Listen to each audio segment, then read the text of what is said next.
Now at this time, Jesus was walking only in Galilee. He was not willing to walk in Judea because the people there were trying to kill him, the leaders, the Jewish leaders. So he was walking only in Galilee. And a festival was coming up, which was called the Festival of Booths. And Jesus' brothers said to him, "Come with us up to the festival. Show your works so that your disciples may see. No one does these things in private places when they're trying to be made public." Jesus said to them, "My time has not yet come. The world hates me because I keep telling it that its ways are bad. The world cannot hate you. Any time is good for you. You go up to the festival. I'm not going to this festival." So they all went to the festival, and Jesus stayed behind in Galilee. However, Jesus did end up going to the festival, but he did so in private. Now, the Jewish leaders were all the Jews were all looking around for Jesus and saying, "Where is he?" And the people were murmuring about him. Some were saying, "He's a good man." Others were saying, "No, he's not. He leads the people astray."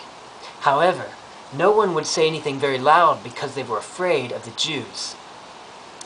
And then in the middle of the festival, Jesus walked right in the temple and started teaching. Now people were commenting on his, marveling at this, and they were saying, "How does this man know so much when he has no education? He's never been to school." Jesus said to them, "My teaching is not my own.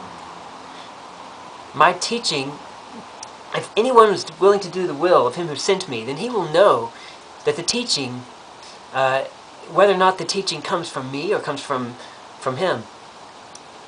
And if anyone creates their own teaching, they do so in order for their own glory, to prop up their own reputation. However, anyone who's seeking the glory of him who sent me cannot be called unrighteous.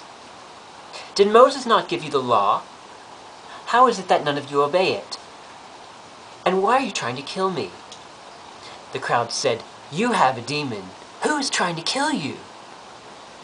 Jesus said, "I perform one great deed, and you're all amazed. Moses gave you the practice of circumcision, although Moses himself didn't give it, the patriarchs did. And you will go to great lengths to carry this out, even if it means doing it on a Sabbath day. If you are so willing to do this on a Sabbath day, how is it then that you are so upset with me for making a whole man well on the Sabbath? Stop judging from external standards and start judging from true standards." Well, the people from Jerusalem who were gathering around were saying, "Isn't this the man that they're trying to kill? How is it then that the leaders just sit there listening to him? They don't say a word. They don't really get that he's the Christ, do they?"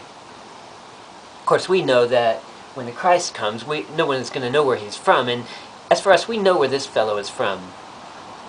Then Jesus said, "You know me, and you know where I'm from. And you know I did not come of my own accord, but the one who sent me is true. You don't know him, and you don't know anything about him. However, I know him because I came from him, and he sent me."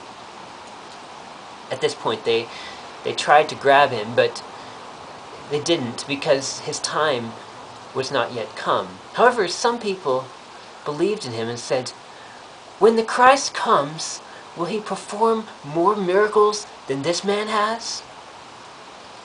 Now the Pharisees and the Jews knew that they heard these things, and they sent officers to go and arrest Jesus. And Jesus said to them, "For a little while I will be with you, a little while longer.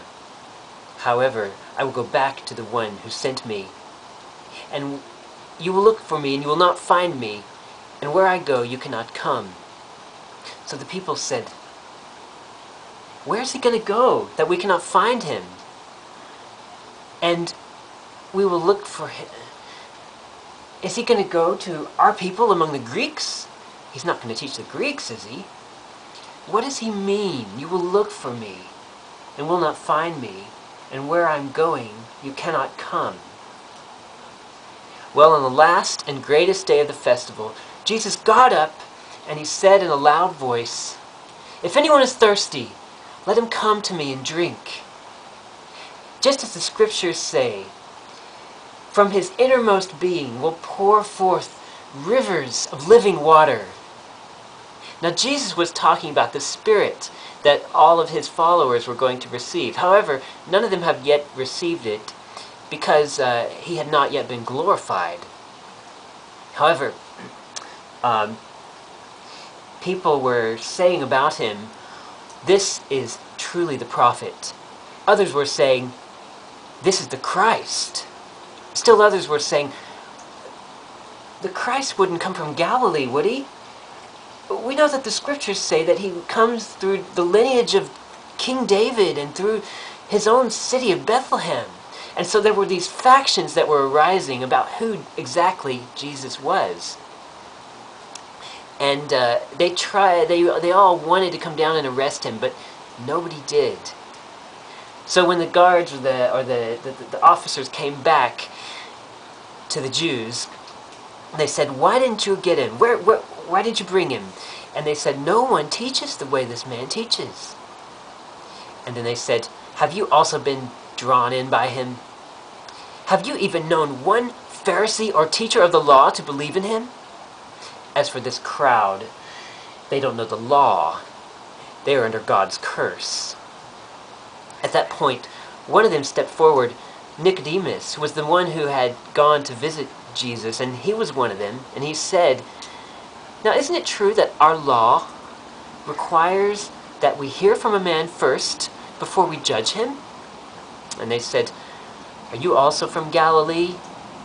Study for yourself, and you will find out that no prophet comes from Galilee." So after that, they all went home.